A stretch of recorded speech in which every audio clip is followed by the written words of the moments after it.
To read along with the story on track 1, open the book to the title page. Each time you hear this sound, turn the page. Now let's begin the story.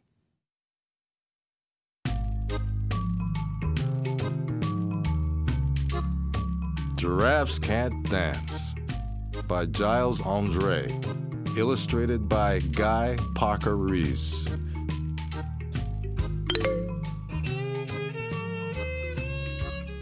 Gerald was a tall giraffe whose neck was long and slim. But his knees were awfully crooked and his legs were rather thin. He was very good at standing still and munching shoots off trees.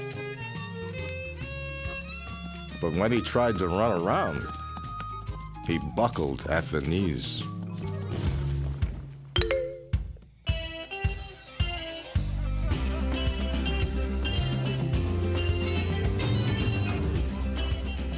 Now, every year in Africa, they hold a jungle dance, where every single animal turns up to skip and prance.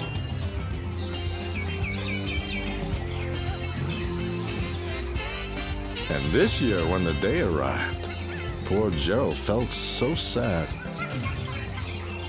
because when it came to dancing, he was really very bad. The warthogs started waltzing, and the rhinos rock and rolled. The lions danced a tango that was elegant and bold. The chimps all did a cha-cha with a very Latin feel. And 8 baboons then teamed up for a splendid Scottish reel. Gerald swallowed bravely as he walked toward the floor. But the lions saw him coming, and they soon began to roar. "Hey, look at clumsy Gerald!" the animals all sneered. "Giraffes can't dance, you silly fool!" "Oh, Gerald, you're so weird." Gerald simply froze up. He was rooted to the spot. "They're right," he thought. "I'm useless. Oh, I feel like such a clot." So he crept off from the dance floor, and he started walking home. He'd never felt so sad before, so sad and so alone.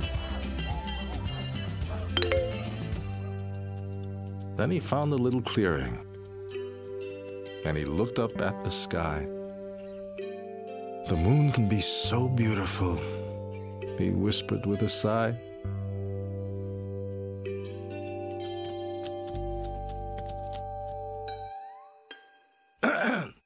"Excuse me," coughed a cricket who'd seen Gerald earlier on. "But sometimes when you're different, you just need a different song. Listen to the swaying grass and listen to the trees.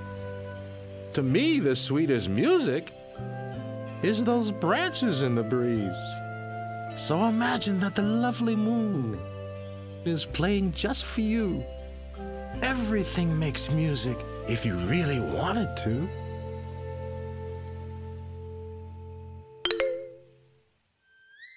With that, the cricket smiled and picked up his violin. Then Gerald felt his body do the most amazing thing. His hooves had started shuffling, making circles on the ground. His neck was gently swaying, and his tail was swishing round. He threw his legs out sideways, and he swung them everywhere. Then he did a backward somersault and leapt up in the air. Gerald felt so wonderful. His mouth was open wide. I am dancing. Yes, I'm dancing. I am dancing, Gerald cried.